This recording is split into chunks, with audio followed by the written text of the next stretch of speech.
देखिए जी, question number 5 है। Question 5 में कहता है कि determine the value of P. आपने पी की वैल्यू फाइंड करनी है such that these three lines meet at a point. कहते हैं ये तीनों लाइनें एक ही पॉइंट पे मीट करती हैं। अब जब वो बता रहे हैं कि तीनों लाइनें एक ही पॉइंट पे मीट करती हैं, तो इसका मतलब है एक दफा फिर उसने खुद ही ये बता दिया कि डिटर्मिनेंट इज जीरो। तो डिटर्मिनेंट को जीरो के इक्वल पुट करके पी की वैल्यू फाइंड कर लेंगे। ठीक है, तो कह देंगे हम यहाँ पे as lines meet at a point. खत्म हो गया था उसमें कंडीशन फाइंड करनी थी ना, तो कंडीशन कर ली फाइंड, वो जो आखिर में तो कंडीशन ही थी ना। Okay sir.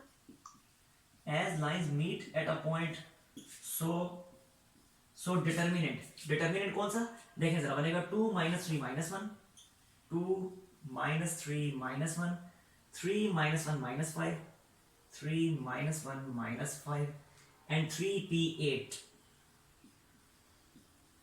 ये डिटर्मिनेंट, इसके बारे में कह रहा है कि this determinant is than zero. ठीक है, क्योंकि खुद ही उसने कह दिया ना लाइनें कॉन्करेंट हैं, एक पॉइंट पे मीट करती हैं। तो जब लाइनें एक पॉइंट पे मीट करती हैं तो फिर डेफिनेटली ये डिटर्मिनेंट जीरो के इक्वल होगा। अब मुझे बताएं यहाँ से पी की वैल्यू, इस पी की वैल्यू फाइंड हो जाएगी, कोई मसला तो नहीं है तो मुझे बताएं, मैं करके दिखा देता हूँ पूरा। हो जाएगी। हो जाएगी, अच्छा बस ठीक है। फिर नेक्स्ट क्वेश्चन फिर देखें, क्वेश्चन नंबर 6 कहते हैं show that the lines are concurrent and third line bisect the angle formed by the two lines. Angle formed by the two lines. सबसे पहले तो देखें हमने इन तीनों लाइनों को कॉन्करेंट प्रूव करने हैं। तो तीनों लाइनों को कॉन्करेंट प्रूव करने का फिर वही मतलब है कि आपने ये जो डिटर्मिनेंट बनेगा इस तरह से, उस डिटर्मिनेंट को अपने जीरो प्रूव करना है। सिंपली उस डिटर्मिनेंट को अपने सॉल्व करना है। अब डिटर्मिनेंट को जीरो पुट नहीं करना, अब नहीं पुट करना उसको जीरो, क्योंकि अब यहाँ पे हमें उसने कहा है कि आप प्रूव करें कि लाइंस आर कॉन्करेंट। तो अब हम डिटर्मिनेंट को जीरो पुट नहीं करेंगे, बल्कि उस डिटर्मिनेंट को सिंप्लीफाई करते करते करते उसको जीरो प्रूव कर देंगे। जैसे वो डिटर्मिनेंट जीरो प्रूव हो जाएगा तो हम कह देंगे हेंस लाइंस आर कॉन्करेंट। यहां तक हो जाएगा, यहां तक तो इसमें कोई मसला नहीं है। आगे मैं कर देता हूं फिर। हाँ जी बताइए, यहां तक कोई मसला तो नहीं है?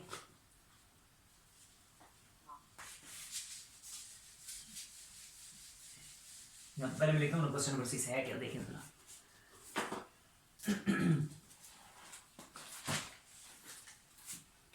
ये है क्वेश्चन नंबर 6। ये थ्री लाइंस जो गिवन है, फर्स्ट लाइन है 4x - 3y - 8 is equal to 0। Second line है 3x - 4y, 3x - 4y - 6 is equal to 0। और थर्ड लाइन है x - y - 2 is equal to 0। ठीक है, 4x - 3y - 8, 3x - 4y - 6 and x - y - 2 equal to 0। इन तीन lines के बारे में कहता है कि आपने प्रूव करना है कि these three lines are concurrent. ये है उसी तरह से line number 1, line number 2, line number 3। कहता है प्रूव करें कि these three lines are concurrent. तो अभी वही डिटर्मिनेंट जैसे मैंने लिखा था, उस डिटर्मिनेंट को जीरो प्रूव कर देना है। यानी ये जो डिटर्मिनेंट बन रहा है 4 - 3 - 8, 3 - 4 - 6 एंड 1 - 1 - 2। इस डिटर्मिनेंट को सिंप्लीफाई करते जाएं और आखिर में जाके जीरो प्रूफ हो जाएगा। यहां तक कोई मसला तो नहीं है? हो जाएगा जीरो प्रूफ? मसला तो बताएं, मैं करके दिखा देता हूँ।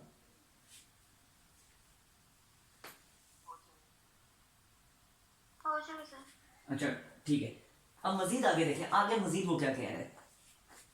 मजीद ये कहता है कि आप ये प्रूव करें कि ये जो थर्ड लाइन है, third line, this is line number 3, कहता है प्रूव करें कि थर्ड लाइन जो है उस एंगल को बाइसेक्ट कर रही है जो एंगल ये दोनों लाइन नंबर 1 और लाइन नंबर 2 मिलके बना रही हैं। मतलब इस सिचुएशन की, इस तरह की सिचुएशन को डिस्कस कर रहा है। Let's suppose this is line number 1 and this is line number 2। तो कहते हैं ये दोनों लाइन नंबर 1 और लाइन नंबर 2 मिलकर जो एंगल बना रही है, ये जो एंगल बन रहा है, कहता है आप ये प्रूव करें कि लाइन नंबर 3 इस एंगल को बाइसेक्ट करेगी, यानी इस एंगल को 2 इक्वल पार्ट्स में डिवाइड करेगी। तो इसका फिर ये मतलब हुआ कि लाइन नंबर 3 फिर इस तरह से पास करेगी, ये लाइन नंबर 3 होगी। तो जब लाइन नंबर 3 इस तरह से पास करेगी तो ये एंगल बाइसेक्ट हो गया ना, 2 इक्वल पार्ट्स में डिवाइड हो गया। हमने मैथमेटिकली प्रूव करना है कि लाइन नंबर 3 इन दो इस एंगल पूरे को, लाइन 1 और लाइन 2 का जो इंटरनल एंगल है, इस एंगल को बाइसेक्ट करती है। अब ये हम कैसे प्रूव करेंगे? ये हम इस तरह से प्रूव करेंगे, हम ये लाइन 1 और लाइन 3 के दरमियान जो एंगल का इतना हिस्सा बन रहा है, इस हिस्से को हम फाइंड कर लेंगे, यानी इतने एंगल को हम फाइंड कर लेंगे। ठीक हो गया। फिर इसी तरह लाइन 3 और लाइन 2 के दरमियान जो एंगल बन रहे हैं, यानी इतना एंगल, इस एंगल को हम फाइंड कर लेंगे। ये दोनों एंगल्स इक्वल आ जाएंगे। जब ये दोनों एंगल्स इक्वल आ जाएंगे तो प्रूव हो जाएगा कि लाइन नंबर 3 ने लाइन 1 और लाइन 2 के इंटरनल एंगल को 2 इक्वल पार्ट्स में डिवाइड किया है, बाइसेक्ट किया है। ये चीज समझ आई या नहीं आई? इसमें कोई मसला है तो डिस्कस कर लें। क्या क्या मुझे नहीं समझ आई। अच्छा देखें, हमें ये प्रूव करने का कहा जा रहा है ना, कहते हैं प्रूव करें, यहां से मिटा देता हूं एक दफा फिर देखें जरा, ये लाइन 1 है, ये लाइन 2 है। कहता है आप ये प्रूव करें कि लाइन 3 जो है वो लाइन 1 और लाइन 2 का जो इंटरनल एंगल बन रहा है उस इंटरनल एंगल को बाइसेक्ट करेगी, यानी 2 इक्वल पार्ट्स में डिवाइड करेगी। मतलब ये सिचुएशन बनेगी जब लाइन 3 लाइन 1 और लाइन 2 के एंगल को बाइसेक्ट करेगी तो लाइन 3 इस तरह से पास करेगी, फिर इस तरह से लाइन 3 पास करेगी, ये ठीक है। तो देखें लाइन 3 जो है वो जब इस तरह से पास करेगी तो लाइन 1 और लाइन 2 का इंटरनल एंगल बाइसेक्ट हो जाएगा ना, 2 इक्वल पार्ट्स में डिवाइड हो जाएगा। लेकिन मैथमेटिकली हम इसको कैसे प्रूव करेंगे कि लाइन 3 लाइन 1 और लाइन 2 के इंटरनल एंगल को बाइसेक्ट कर रही है? तो मैथमेटिकली हम ऐसे प्रूव करेंगे कि हम लाइन 1 और लाइन 3 का जो इंटरनल एंगल बन रहा है, यानी इतना एंगल लाइन 1 और लाइन 3 के दरमियान जो एंगल बन रहा है, ये एंगल, इस एंगल को हम फाइंड कर लेंगे। इसी तरह फिर लाइन 3 और लाइन 2 के दरमियान जो एंगल बन रहा है, ये एंगल, इस एंगल को भी हम फाइंड कर लेंगे। जब ये दोनों एंगल्स इक्वल प्रूव हो जाएंगे तो प्रूव हो जाएगा कि लाइन 3 ने लाइन 1 और लाइन 2 के इंटरनल एंगल को 2 इक्वल पार्ट्स में डिवाइड कर दिया, बाइसेक्ट कर दिया। समझ आई? सिंपली हमने लाइन 1 लाइन 3 का एंगल और लाइन 3 लाइन 2 का एंगल फाइंड कर लेना है। इतनी बात समझ आई? आगे फिर मैं करके दिखाता हूं।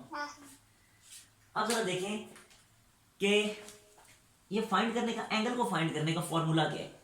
दो लाइनों के दरमियान एंगल फाइंड करने का ये फॉर्मूला है, ये मैं लिख के दिखा देता हूं। tan theta is equal to, देखें लेट सपोज इस एंगल को अगर मैं थीटा का नाम दे दूं, ये वाला जो एंगल है, ये ब्लू एंगल, इसे थीटा का नाम दे दूं, और नीचे वाला जो ब्लू एंगल है इसे मैं, चले इसे थीटा 1 का नाम दे देता हूं और नीचे वाले एंगल को थीटा 2 का नाम दे देता हूं। तो फॉर्मूला ये होगा tan theta 1 will be equal to, एक बात याद रखें कि एंगल हमेशा एंटी क्लॉकवाइज डायरेक्शन में लिया जाता है। ये बात पहले भी आप लोगों को कई दफा बता चुका हूं, एंगल हमेशा एंटी क्लॉकवाइज डायरेक्शन में लिया जाता है। तो यहां से इस एंगल की डायरेक्शन फिर ये होगी इस तरह से, और इस एंगल की डायरेक्शन फिर ये होगी, ठीक है। थीटा 1 की डायरेक्शन ये होगी, डायरेक्शन नजर आ रही है नहीं आ रही? ये थीटा 1 की डायरेक्शन और ये थीटा 2 की डायरेक्शन।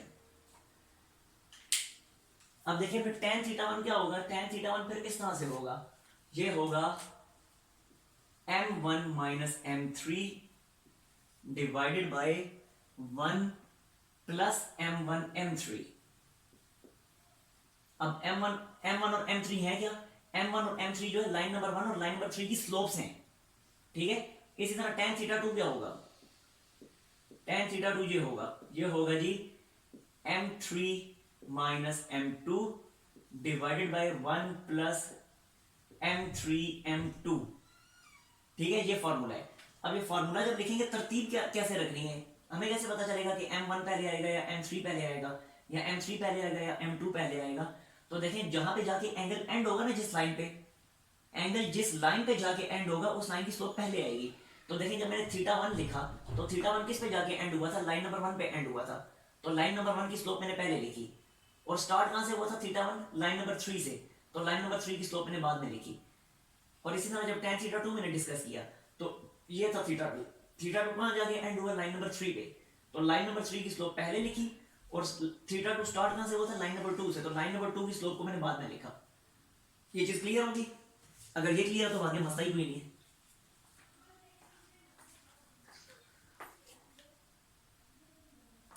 हाँ जी नूर बताएं, क्लियर है ये? Yes sir. अच्छा फिर देखें जरा, अब ये हम फाइंड भी कर लेते हैं। अब दोनों फार्मूले आपके सामने मैंने लिख दिए हैं। तो देखें पहले tan थीटा, अब ये दोनों फार्मूलाज यूज करने के लिए हमारे पास ये तीनों स्लोप्स होनी चाहिए, m1 m2 m3। तो उसके लिए इन तीनों को स्लोप इंटरसेप्ट फॉर्म में कन्वर्ट करने, ठीक है। इन तीनों को स्लोप इंटरसेप्ट फॉर्म में कन्वर्ट करने, L1 L2 L3 को। अब देखें L1 को जब मैं स्लोप इंटरसेप्ट फॉर्म में कन्वर्ट करता हूं तो इसकी स्लोप क्या आएगी, तो फ्रॉम L1 तो L1 को स्लोप इंटरसेप्ट फॉर्म में कन्वर्ट करूंगा तो ये बनेगा 4/3 x minus 8/3 is equal to y। और यहां से स्लोप क्या बनेगी, यहां से स्लोप बनेगी L1 की जिसको M1 का नाम दिया वो बनेगी 4/3। ठीक हो गया। इसी तरह L2 को स्लोप इंटरसेप्ट फॉर्म में कन्वर्ट करें डायरेक्टली, ये मैंने कर दिया। ठीक है, फ्रॉम L2। अब L2 को स्लोप इंटरसेप्ट फॉर्म में कन्वर्ट करूंगा तो ये बनेगा 3/4 x minus 6/4 is equal to y। तो M2 फिर मेरे पास क्या आया, M2 आ गया 3/4। ठीक है, इसी तरह L3 को स्लोप इंटरसेप्ट फॉर्म में कन्वर्ट करें तो फ्रॉम L3 तो ये बनेगा, ये तो सिंपली यही है, x minus 2 is equal to y। तो यहां से M3 की वैल्यू मेरे पास आ जाएगी 1। ठीक हो गया। अब ये फॉर्मूलाज हम यूज कर लेते हैं क्योंकि हमने एंगल फाइंड करना है, तो अब ये फॉर्मूलाज यूज कर लें। देखें tan θ1 की वैल्यू क्या आएगी, tan θ1 will be equal to m1 minus m3 यानी m1 क्या था, ये था 4/3 माइनस 1। तो ये लिख दिया मैंने 4/3 minus 1 divided by 1 plus m1 m3। तो ये लिखा 1 प्लस m1 की वैल्यू क्या है, m1 की वैल्यू है 4/3, m3 की वैल्यू है 1। तो जब देखें m1 और m3 मल्टीप्लाई होंगे तो इसका मतलब है 4/3 और 1 मल्टीप्लाई होंगे तो नीचे क्या बनेगा 4/3। ठीक हो गया। और अगले स्टेप में इसको लिखा जाएगा न्यूमरेटर में भी एलसीएम और डिनोमिनेटर में भी एलसीएम। तो न्यूमरेटर में एलसीएम बनता है 3 तो ये बनेगा 4 माइनस 3, और डिनोमिनेटर में भी एलसीएम बनता है 3 तो ये बनेगा 3 प्लस 4।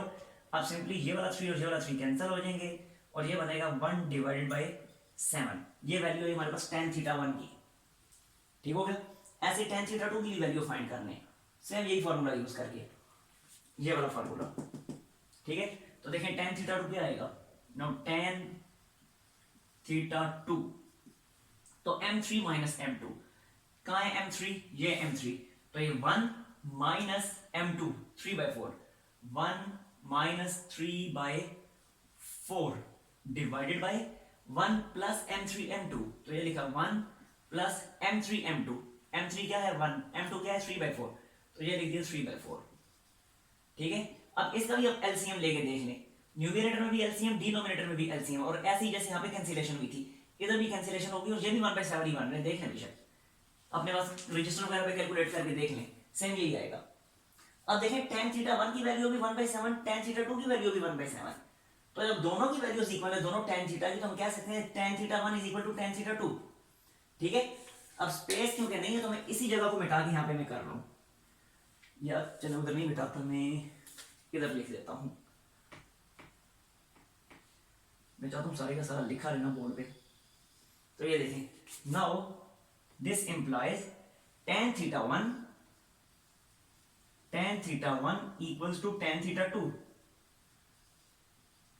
ठीक, बिल्कुल क्लियर है ना, क्योंकि tan θ1 की वैल्यू भी 1/7, tan θ2 की वैल्यू भी 1/7, तो दोनों फिर इक्वल आए।